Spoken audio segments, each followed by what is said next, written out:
NFL camps open up throughout the course of this week. The New York Jets, Wednesday will be their first practice. And joining us now is our NFL insider for SNY, Connor Hughes. Connor, good morning. How you doing today, pal? I'm doing well, Craig. How are you? Doing good. I saw Aaron Rodgers did a podcast interview over the weekend that some of the clips are coming out now, in which he was asked about how much longer does he see himself playing, and seems somewhat non-committal about playing beyond this year. But there you go. I don't know. I'm not sure. This one for sure. I wanted to give you two good ones and then retire as a Jet, but obviously that's not just on the table after last year. Have they had any conversations that you know of regarding his future, regardless of how this year plays itself out? Not regardless of how this year plays out, but what Rodgers said is something he's been pretty open about since he joined the Jets. You know, this was never going to be a one and done. He wasn't showing up to try to win a Super Bowl last year and then ride off into the sunset. He wanted to give the Jets 2 or 3 years. And the way that he looks at it, last year was a wash. That one doesn't count. So he wants to play this season and he wants to play next season for the Jets. However, if things go disastrously bad this year and the Jets do not make the playoffs, Rodgers gets hurt again, and this whole thing gets blown up, because that's what's going to happen if they don't make the postseason. Robert Saleh's gone, Joe Douglas is gone. In all likelihood, Aaron Rodgers will also be gone, because you're not going to cater the finding of the next coach and all that other fun stuff to a quarterback that's only going to be here for one additional year. Yeah, then, on the table right now is 2-1. It's funny for a guy that, at least tell me if I'm wrong with this, clearly detested Brett Favre towards the end of Brett's career, and that weird relationship, handing off the torch that Brett wasn't very good at doing. You could make up I hate to say it because I'm a Jet fan, but you could create a scenario where it does not work out to anybody's expectations this year, and Aaron Rodgers does what Brett did, and that is play 1 year for the Jets, go to Minnesota, win a bunch of games, come this close to going back to a Super Bowl. But in Aaron's case, and it was Plaxico who first came up with this, not me or Jacoby, go to Vegas and go reunite himself with Devontae Adams, and you'll play for Antonio Pierce, right? It's not terribly out of the question, and I think the one thing that probably makes you feel like that's at least a potential possibility is that Aaron doesn't want to go out like he did last year. That's one of the reasons why he was in tears in the Jets locker room after he hurt his Achilles, was that in his mind he was saying, is this an injury that's going to prevent me from ever playing football again? Is the last memory anybody has of me is sitting down on the ground in MetLife Stadium, the opener. I know for a fact that that's not how Rodgers wants to go out. He wants to show everybody that he is still a top 5 quarterback in the NFL, still capable of winning several more MVP awards. So if this one does go south and there starts to be drama and it's just a dysfunctional situation that he doesn't want to associate himself with, I could potentially see him latching on with another team just to show once and for all, I am still that quarterback, and that would be the true one. And to me, that's what that motivation is why Jet fans should be very happy. If he stays upright and healthy, you're looking at a guy that the last time he had a completely healthy year, he won his 4th MVP. And people forget about that. Still so I good, think Craig. He's motivated, maybe not to win the MVP, but to at least be in that class. Let me do some AFC East with you, because I'm convinced, and this is not objectivity at all, I'm a Jet fan. I think the New York Jets, and everyone agrees with me, from a defensive standpoint, they got the best defense, maybe in all football, certainly in the AFC East, and you've got Aaron Rodgers. So I want to look at the other teams, right? So I start with Miami. I think Miami comes in 2nd place this year. But I also recognize Tua hasn't gotten the contract just yet. And even for all the genius of Mike McDaniel, 0 playoff wins.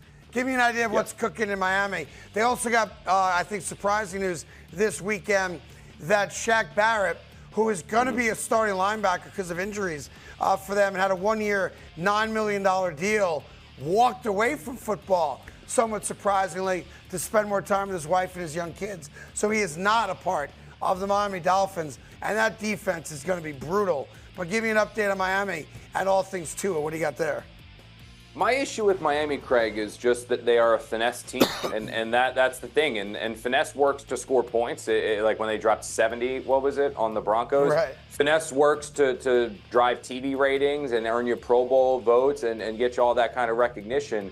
But when it comes time for the postseason, very rarely do you see finesse teams have success once the calendars turn to January and February and the cold weather goes in and they have to go to East Rutherford, they have to go to Buffalo, they have to play some of these cold weather teams like the Kansas City Chiefs. We haven't seen an offense that works the way that Miami's is structured to work in those kind of conditions. I like Tua. I like him a lot more than I thought I was. After his first year, I thought he was going to be a bust. He's turned out to be a pretty good quarterback in the NFL. Top 5, maybe not, but he's definitely top 10. And when you have those receivers that they have, like Waddle and Hill, and that running team led by A-Chain, I mean, it is just, they have weapons all over the place. Yep. For me, with the Dolphins, I just need to see it when it actually matters. Not when you're putting up points when it's 70 and sunny or 90 and sunny down in Florida. I need to see it when it's time. When you separate the boys from the men, that's what I got to see it from Miami, and we just haven't the last couple of years. You know, we all saw the clip, Connor, of Patrick Mahomes throwing that ball 60 yards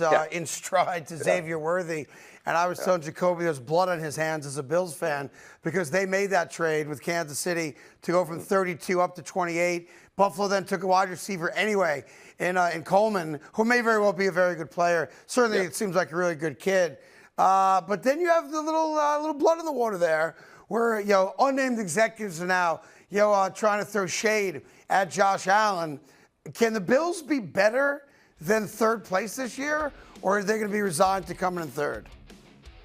I think that without Stephon Diggs, you're going to see a significantly better Josh Allen. I do. Really? I genuinely believe that. And I compare it almost to the New York Giants when Jeremy Shockey left and you saw Eli Manning really blossom. There were little hints and clues if you read between the lines. And look, Josh Allen tried to downplay it. Diggs tried to downplay it. The Bills tried to downplay it because you don't want the distraction.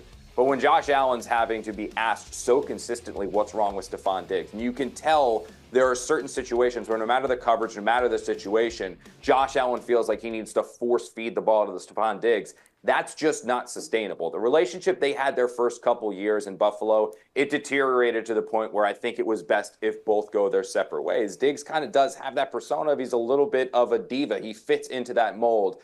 I think now, while maybe not as talented on paper, you will see Josh Allen play significantly better quarterback. Another comparison I do is actually when Calvin Johnson left Matt Stafford. Now, Sure. Johnson was not a diva in any way, shape, or form, but Matt Stafford came out and said, when you have a player like that outside, you just feel like you have to get them the ball. You have to force them the ball, and you kind of lose track of what the offense is actually looking to accomplish.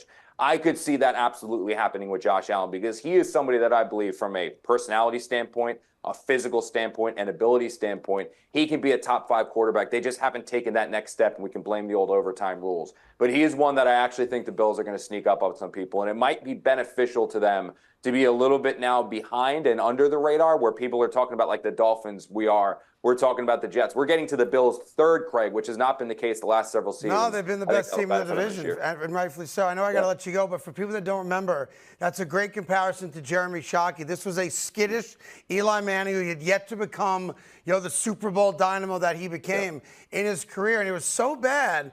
I remember because I think I was right around the time I started at WFAN on the radio here in New York City, where when Shockey came back to be at games, they wouldn't let him be on the sideline.